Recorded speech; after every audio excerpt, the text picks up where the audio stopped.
I caught 6 strangers trespassing on my family ranch, building a fence straight through my land like they owned it. Just imagine sitting on your porch with a warm mug of coffee, watching the sun peek over your fields, and instead of birdsong, you hear the jarring clink of hammers on metal.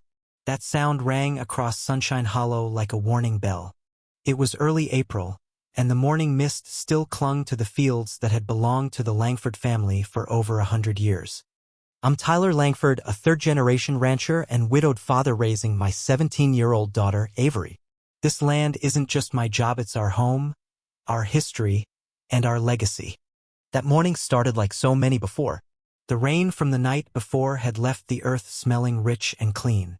I was seated on the porch in my flannel and jeans, sipping my coffee, when the racket began.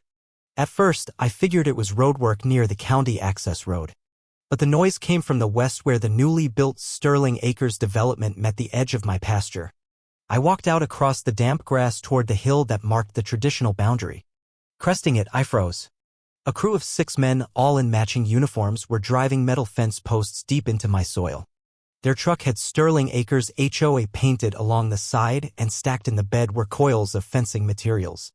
I approached calmly. Years as a real estate attorney taught me that calm conversations reveal more than accusations ever do. "Morning, fellas," I said, boots squelching in the soggy ground. "Mind telling me what you're working on?" The foreman, a stocky guy with a clipboard and an attitude, stepped forward. "Putting up a property line fence for Sterling Acres.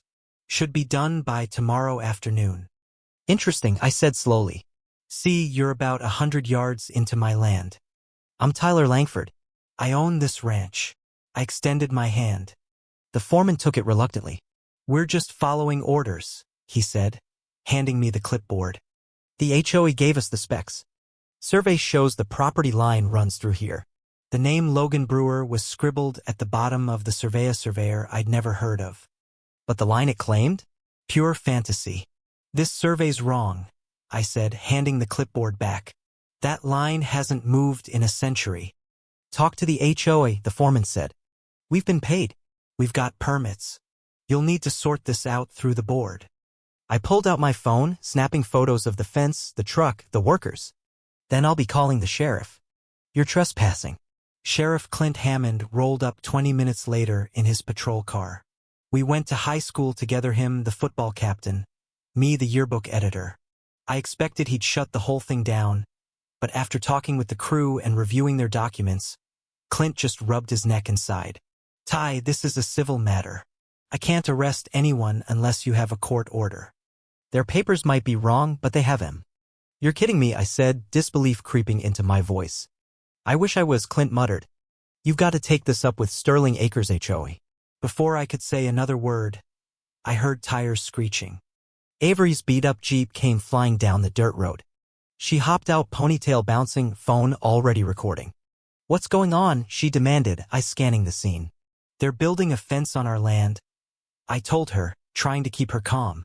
One of the younger workers mumbled something about whiny farmers. Avery caught it and stepped toward him, but I gently pulled her back. "We're handling it," I said firmly.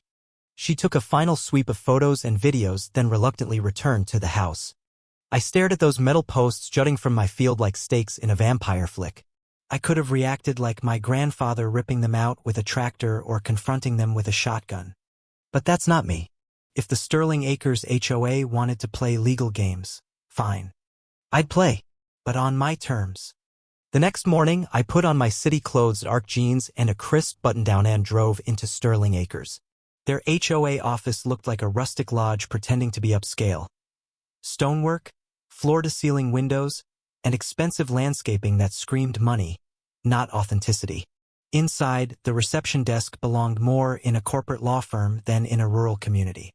Behind it sat a stern-looking woman with a name tag that read Denise Harper, administrative assistant. "I need to speak to the HOA president," I said. "Do you have an appointment, Mr. Langford?" "No, but it's urgent. Your team is building a fence on my land." Denise smiled like a tiger ready to pounce. "President Mitchell doesn't take walk-ins. I can schedule something for next week." I leaned slightly on her desk. "Let him know this involves unauthorized construction on Sunshine Hollow property. Legal consequences might arise." Reluctantly, She called the back office. After some hushed back and forth, she announced that President Wade Mitchell would see me for 5 minutes. Wade looked like a man who thought his Rolex bought him power and, polished, confident to the point of smugness.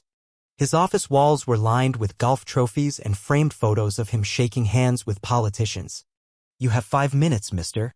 "Langford," he said, not offering me a seat. I sat anyway. "You're installing a fence 100 yards onto my land without permits. I want to see the HOA authorization and survey details." Wade tossed the same bogus survey at me. "We're well within our rights. Our survey was performed by a certified professional and we're improving community security. The surveyor's license is fraudulent. I'll give you 48 hours to remove the fence or I'll pursue legal action." Wade smiled coldly. "Sunshine Hollow is a relic. We're the future. Don't make yourself a problem." I left a card on his desk, no title, just a name and number. "I'm not the problem, but you're about to have one." I drove straight to Martin and Clay Legal, where my old law school buddy, Dean Martin, ran his practice. We pulled every deed, map, and record going back to my grandfather's time. Every document confirmed what I knew: the fence was built illegally on my land. Worse, we uncovered that Logan Brewer, the HOA surveyor, had lost his license in 2 states for falsifying data. My daughter, being the fierce and clever soul she is, had already dug up even more. "Dad," she told me on the phone, "Logan's on probation. He's not allowed to file surveys without a supervisor. His stamp is invalid." Dean's eyes lit up. "They're building without permits and based on an illegal survey. This is more than a civil case, it's fraud." The next few days were a whirlwind. The HOA doubled down. They finished the fence overnight, installed landscaping, and sent me a notice accusing my farm of creating hazardous conditions. Then they filed a lawsuit to force me to stop all farming activity within 500 feet of their precious fence. But I had something they didn't: truth, law, and the Office of County Land Commissioner, a position I'd quietly held for 3 years. We gathered evidence, including footage from Rose's Market showing Logan and an accomplice dumping black sludge into my irrigation channel, trying to frame me for pollution. We gave it all to the sheriff. Logan was arrested. Karen Mitchell, the real power behind the HOA, was called in for questioning. At the emergency board meeting convened to try and remove me from my commissioner post, I presented everything: photos, surveys, permit applications, environmental evidence. Even intercepted emails between the HOA and a developer called Pinnacle Vista. The room exploded when I showed Logan dumping the contaminants into the water. Karen stood up, red-faced, shouting, "This is an invasion of privacy." "It was taken on HOA equipment," I said. "Used to commit crimes." The board ruled unanimously to keep me in office and opened a formal investigation into Sterling Acres HOA. All permits were frozen. The fence came down. The land was restored.